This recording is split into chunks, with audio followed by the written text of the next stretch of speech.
Hello, everyone. My name is Andrew Thomas. I'm the director of Ticketing Professionals Conference, and it's great to be joined here today by Sophie from Easy Connect. Sophie, do you want to introduce yourself very quickly? Absolutely. Hi, super nice to meet you. Thanks for having me, Andrew.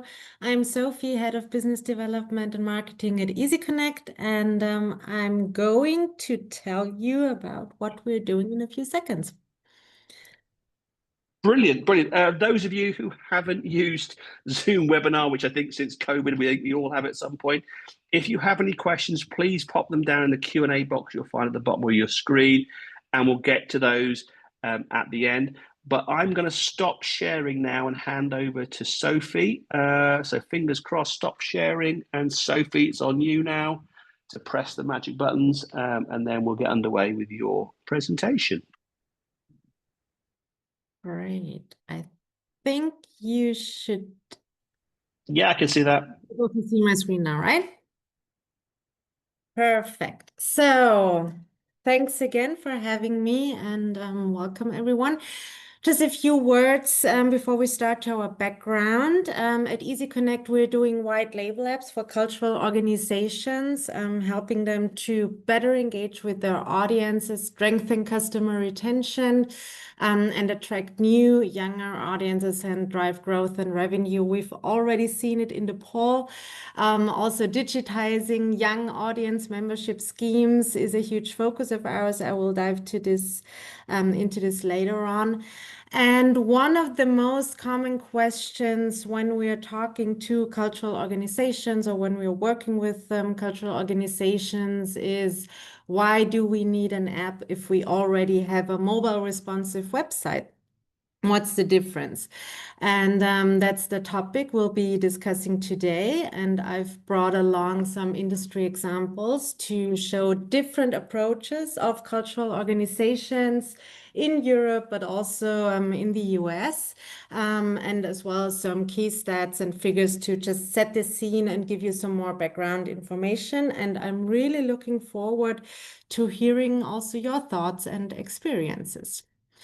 First of all, so let's briefly talk about the overall goal for cultural organizations. It's, of course, to turn first-time visitors into repeat ticket buyers, regular visit buyers into members and subscribers, and then into loyal customers and long-term supporters.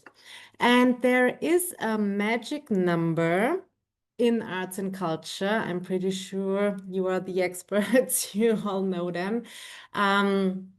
It's the magic number 3. So 3 visits within 18 months means loyalty. What does it mean in detail? For first time customer visit, there is a 50 to 50 chance of a return visit. And this jumps up to 70% once a customer has visited the venue twice. And with a customer's third visit, the chance jumps up to 85% that the customer will be back within 6 months. So boosting this third visit activity and driving the customer retention is crucial for the venues. But I'll give you some other stats as well, some more general stats. So 94% of mobile phone penetration in the UK. Sorry, I just need to see.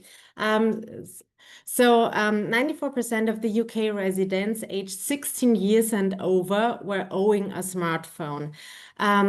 Recent studies of early 2025 show numbers of over 95% up to 98%. So we have nearly 100% mobile smartphone penetration in the UK, which means people are spending on average 4 hours per day using mobile apps, and 90% of mobile internet usage is spent in apps. And this is due to the better user experience that apps provide than mobile websites.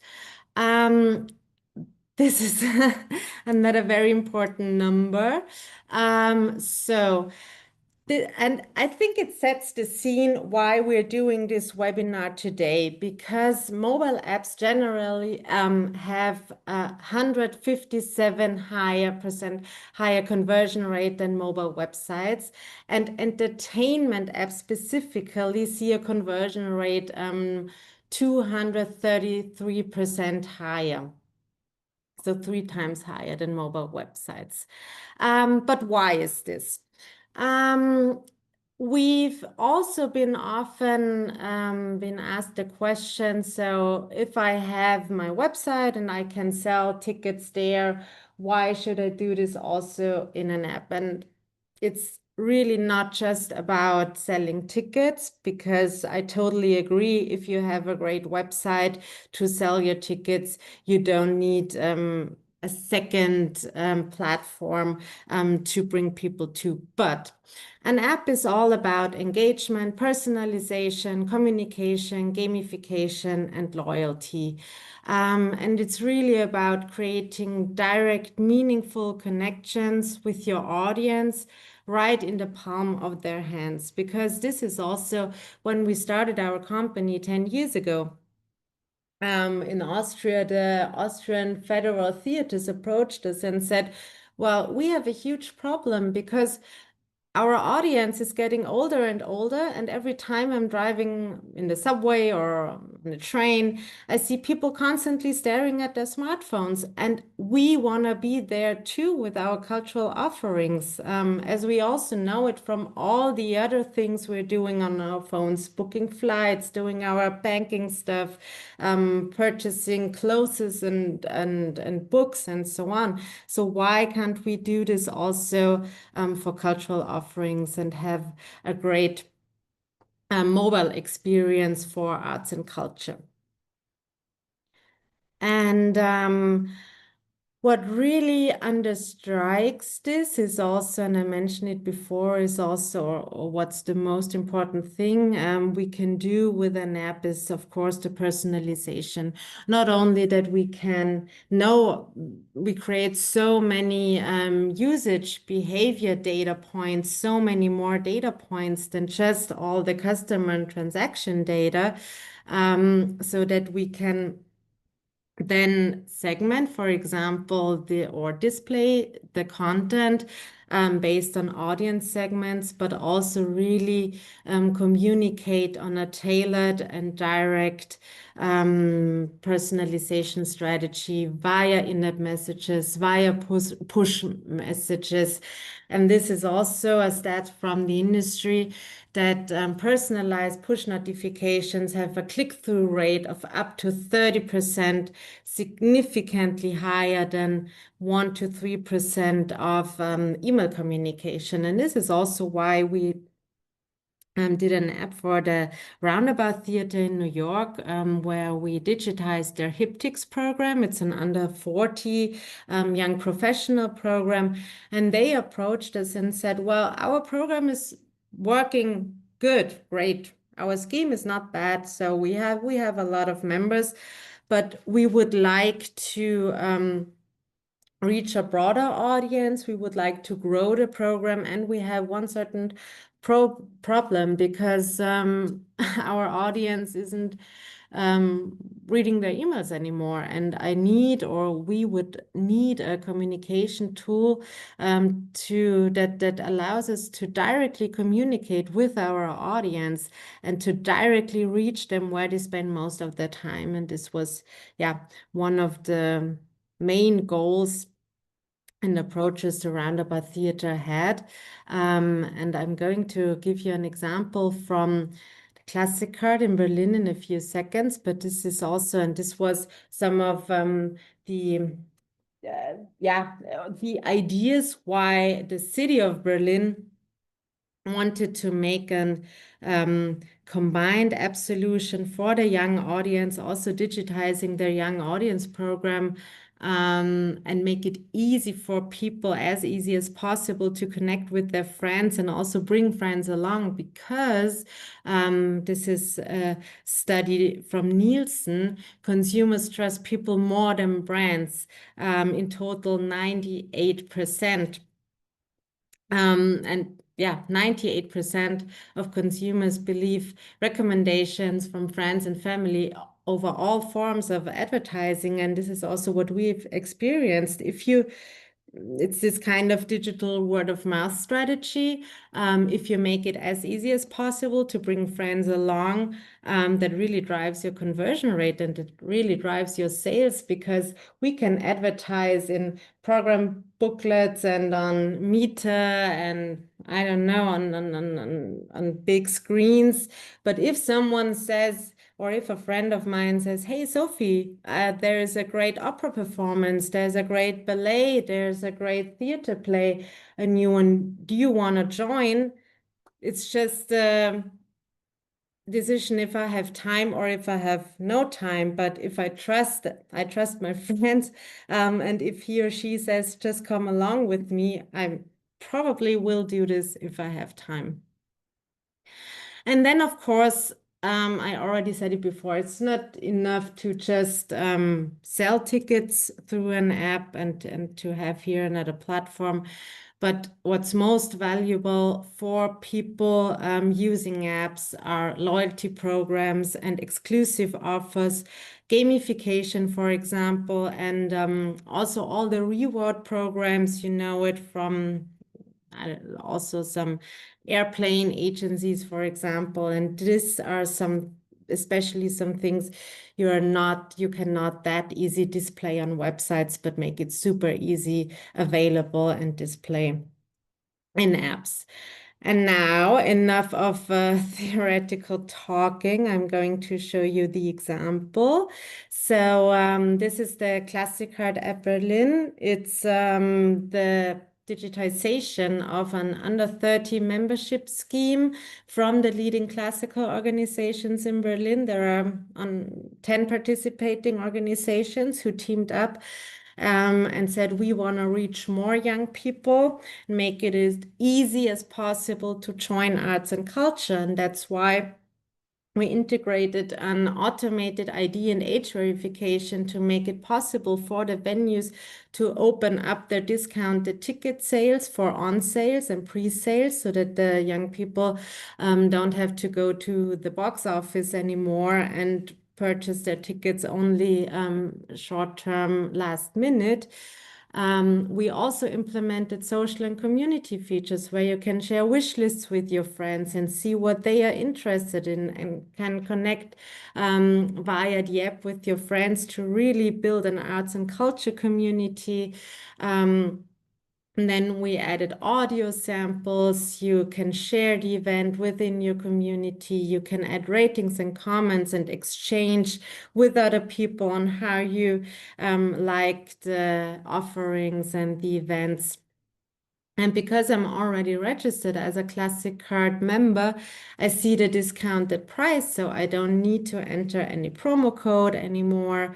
And this is all directly connected to the different ticketing systems. And most importantly, for the venues, that they have all customer and transaction data directly stored in their ticketing system, so that they can then also do a proper audience development and see also, for example, I said it before, with all the app touch points and usage behavior data, that they can see how many friends did they add to the app, did they listen to an audio sample, how often do they use the app, how many events did they highlight it on their wish list, and based on that, they can then send really tailored and segmented push notifications, for example, and communicate on a super personalized level, and show people what they are interested in, also as we know it from Netflix and Co., for example. And what do the metrics and KPIs look like? So we started the app with 2,000 members, and within 9 months, the members increased to 15,000 members. 65% of downloads converted to registered users, with, this is one of the most important numbers, 76% monthly active users. Why is this number important? Because it means that the people are really using the app on a regular basis and not just only one time, and then they're leaving again. And we also see this in the sales because on average, every customer buys 5.3 tickets within one season. This is the 30% of turnover. This number means it's kind of a classic card specific number, because you're only allowed to purchase tickets if you are a classic card member, which means you need to be under 30 years old, but you can still bring an adult friend or friend, family who are over 30 years, and 30% of the turnover is made comes from full price tickets. And this is interesting because it shows that also if you are digitizing your young audience programs and have it exclusively in the app, you can still drive a lot of revenue with it, because this is also an argument we are also discussing with the with organizations, that they say, yeah, but if I just digitize my young audience program, I sell my discounted tickets, so I don't make any revenue. But we are always saying, let's do an app for all audiences, and that people can also bring adult audiences, and then it really drives the revenue.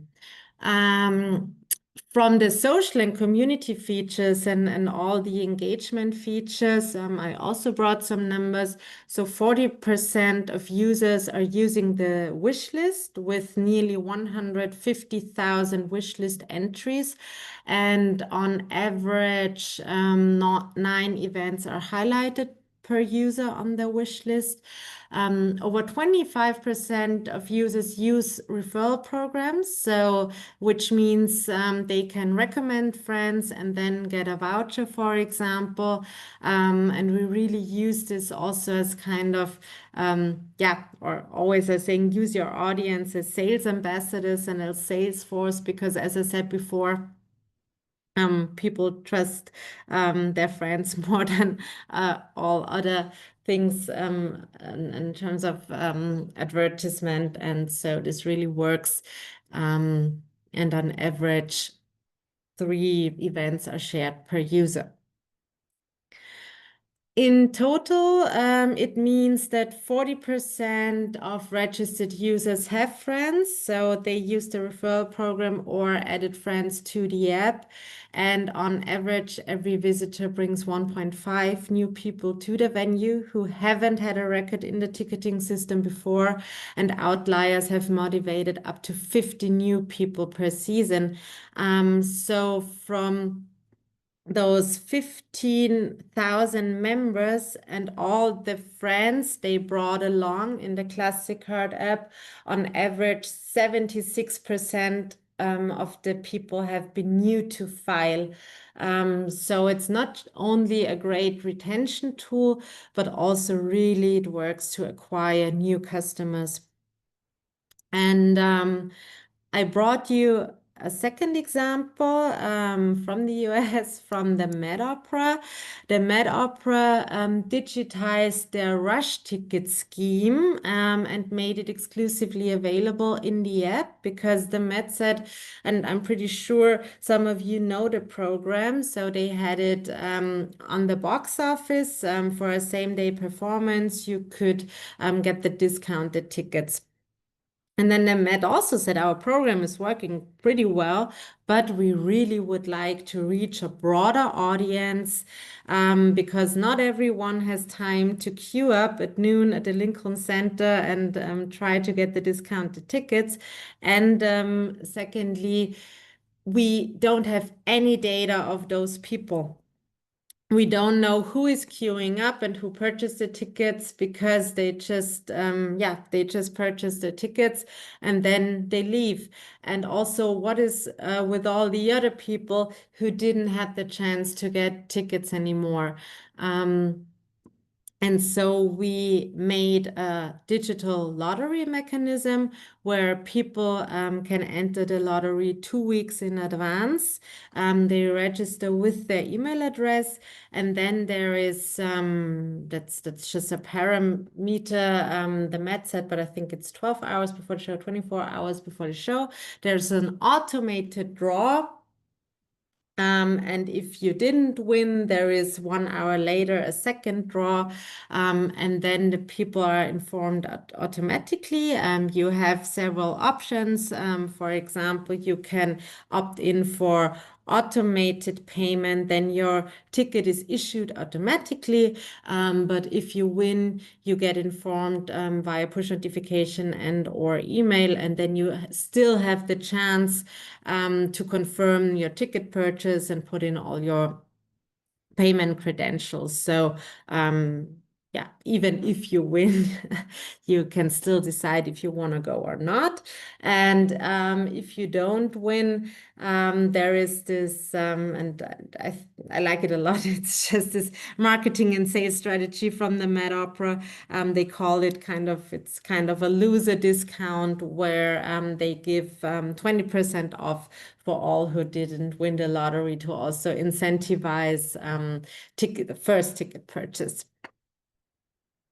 What you've also seen in the video, that you can add donations, that you can share events directly on social media. So this is the so-called Instagram shareables, because also with the Met Opera app, we wanted to make it easy to kind of spread the word and digitize this word of mouth strategy so that customers and app users can let their friends know what events they are attending.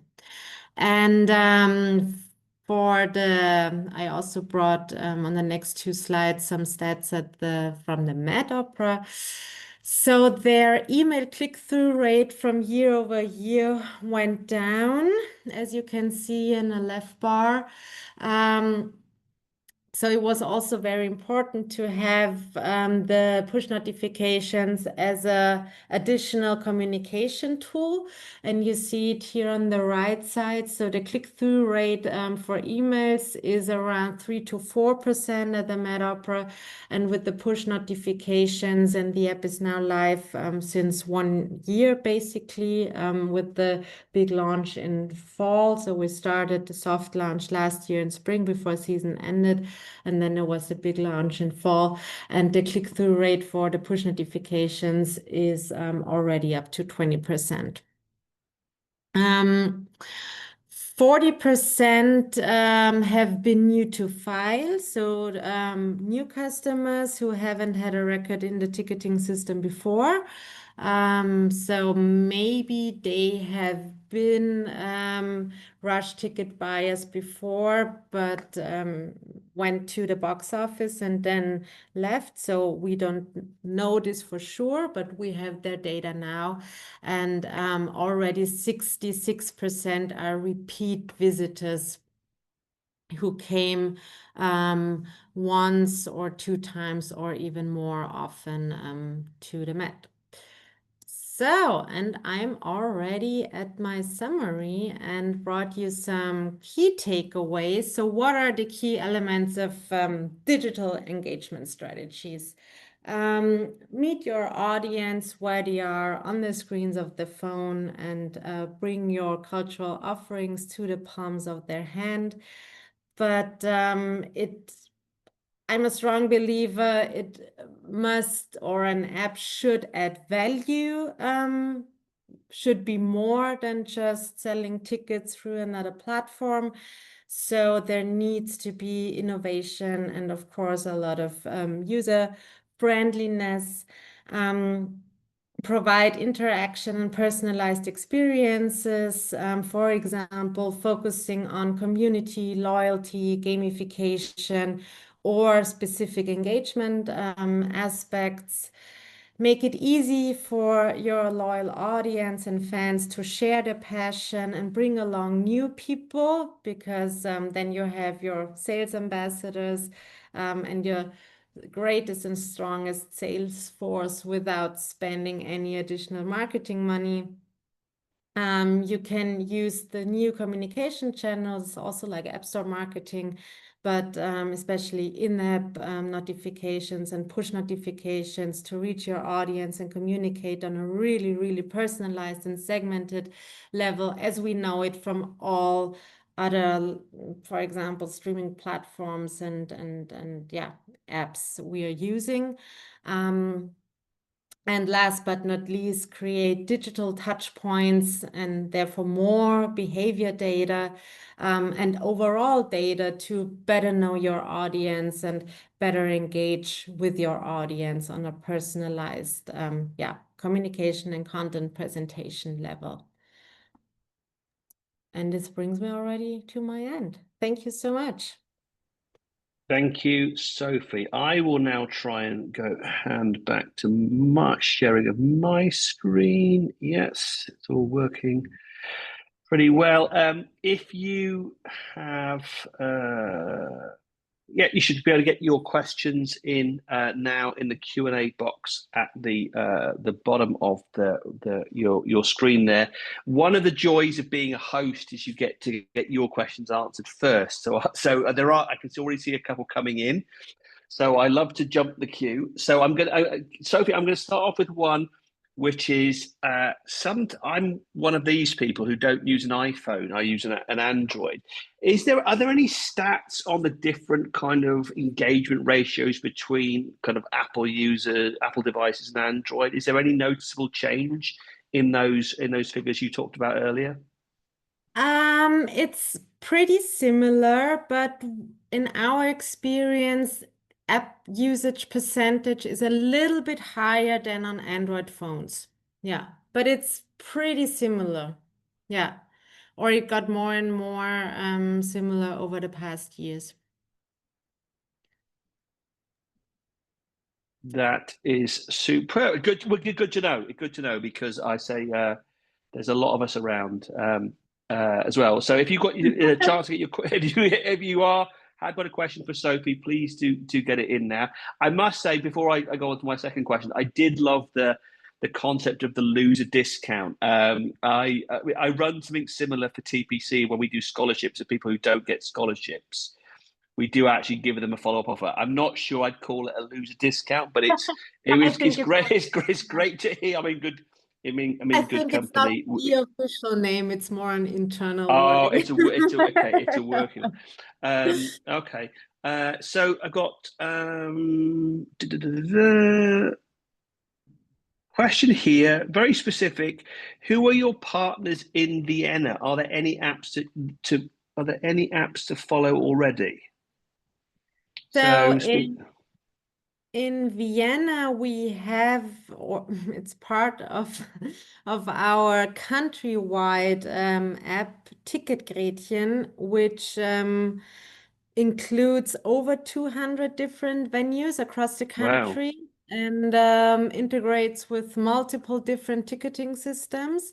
In the Ticketgretchen app, the idea was to have like a digital culture calendar where you see all the arts and culture offerings of a whole city and then therefore of the whole country. And you only have one account and can purchase for all the different venues.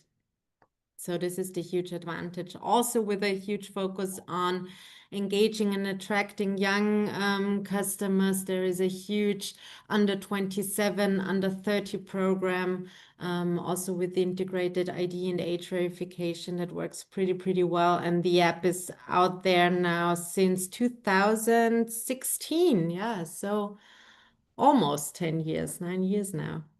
Yeah. Oh, brilliant, brilliant. There's some more questions coming in, but I've got one more I want to get in first as well. So we've got questions coming in about ticketing system integrations. We'll come to ID age proofing. and also about push notifications as well. So there's quite a lot coming in. I have got this other one, which is kind of more, it's more conceptual, is where does an app sit in a venue's ecosystem alongside their kind of web agency, their website provider? Is it you're another kind of digital, or should an app provider generically be another digital partner, or should it be kind of beneath or alongside the website? Where do you kind of see it in the digital kind of landscape? We see it always alongside and in addition, and I think it makes sense to think about what programs or if there are certain programs who are working in an app better than on a website, and that you can then, for example, also move them exclusively to the app, as the Roundabout Theater in New York did with their Hiptix program. You can't buy Hiptix tickets on the website anymore. It's an app-only program.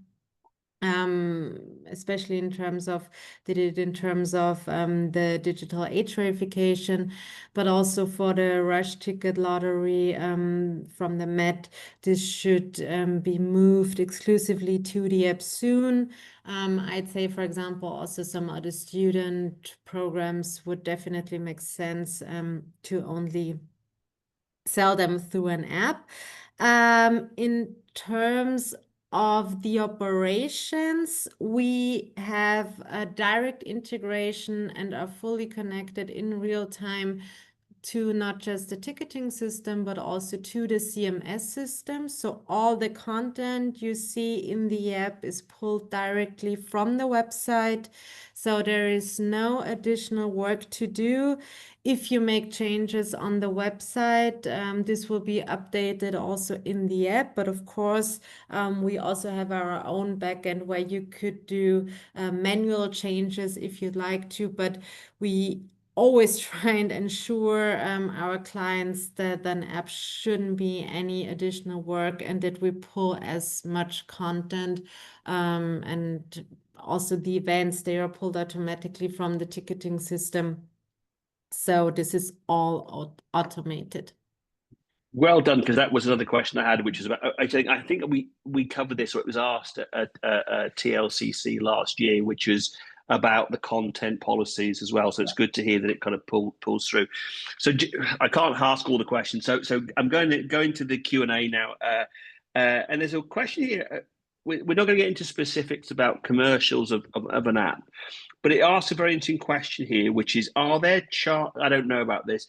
Are there actually charges levied by app providers or by Apple or Google for sending push notifications? Because there's a lot of text message type systems out there where people can rack up quite big bills by sending SMS messages. So does kind of push messaging have a similar kind of charging methodology? Yeah, so we are using a tool that charges us, but it's for our clients, it's included in the monthly SaaS fee. So we're a typical Okay. software server company, service company, and this is included in our SaaS fee. So there are no additional costs for our clients. We take care of this basically. Okay, that's great to know. Again, going back to the Q&A, if you haven't asked a question, please do get it in now. We've got time for a couple more. Very interesting about the app, the app's ability, or app's ability generally, to recognize federal or state kind of IDs. I saw the example there. I have a US driving license, which is fantastic. I can use it in so many applications to get verified. Question coming in here is what kind of types or countries of proof of ID can the app use to recognize age and those kind of characteristics? Mhm. So we are working with two different companies, and for the general state ID, driver's license, this is recognized throughout whole Europe and the US. And then we are working also with a company who validates, for example, military, first responders, Oh, all the wow. and so we have access to the whole student database of the US, which means that we can digitize all student programs or student schemes. So this is basically covered. Yeah. Brilliant, brilliant. I mean, it is ticketing professionals. We are a conference about ticketing, so someone's obviously asked the golden question, which is about ticketing systems, because I can see this is not a. I'm trying to be polite to other systems out there. This is not a bounce someone off to a ticketing purchase path that's on a website. This is actually kind of in the app. Which systems, kind of thinking about maybe the more European market, which is, I don't know, maybe some of the US as well, which systems are kind of currently integrated and which ones are kind of roadmap or potential future discussions? So from the US or international systems, we're currently integrated to Tessitura, Tixley. We have an interface to Spectrix for the German-speaking market, or mainly German-speaking market in Europe. It's Eventim, Secotix, Wow. Event.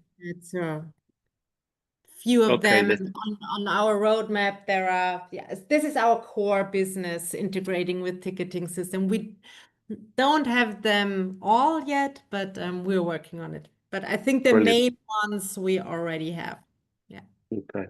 We do try and keep these under 40 minutes. So if you have got a question, please just get it in now. I'm going to go back to my list here because I have got a one here, which is it's kind of a geeky one about software and having worked for a lot of software companies. And we often use in software the word churn, and I know we use that in audiences as well. But this is a great, interesting project. It's very sexy. It's out there to show to our board and to our stakeholders. We're going to launch this app. What is in your experience, the kind of churn or longevity of an organization? Is it once they go to an app, they don't go back? Or is it, do some people, what makes the app work for an organization? Is it the buy-in? Is it using it? Is it having the mission?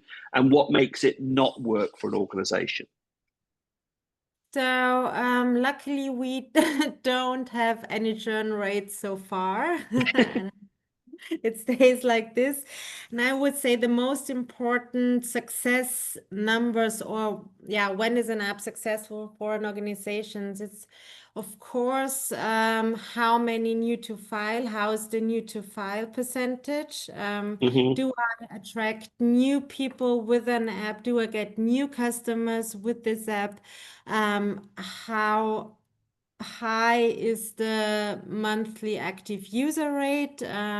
This is why I brought the example from the Classic card with the 76% of monthly active users, because this means and this shows that people are using the app. And then, of course, what's the retention rate within the app? How many people are buying more than just one time within the app? And is it really a tool they're using on a regular basis? So those are the three metrics and KPIs that are most important for us, but also that make an app successful or not. That's brilliant. That's brilliant. Good to know. So we are almost bang on time now. I just one last has snuck in before we close it down, Sophie. So this is one, but actually it's more for me to answer. Will a recording of this happen to be available, or another instance this week? I unfortunately had to join a little late. If you did join late, if you go back to the webinar page on Ticketing Professionals website, which you can get to by scanning the code on screen. This will convert into an on-demand website. So if you want to watch it, share it with colleagues, take away some of those stats, QR code some of those demo videos that Sophie produced, and you can show them to some colleagues. But it just remains to me, Sophie, thank you so much. Your presentations are always so engaging and full of statistics and real life examples. So thank you fantastically for giving up your time and sharing it with the TPC audience. And thank you all to everyone who attended. Have a good rest of your day. Thanks for having me, Andrew. Thanks for all your Thank you. questions. Thanks for your time. Bye. Cheerio.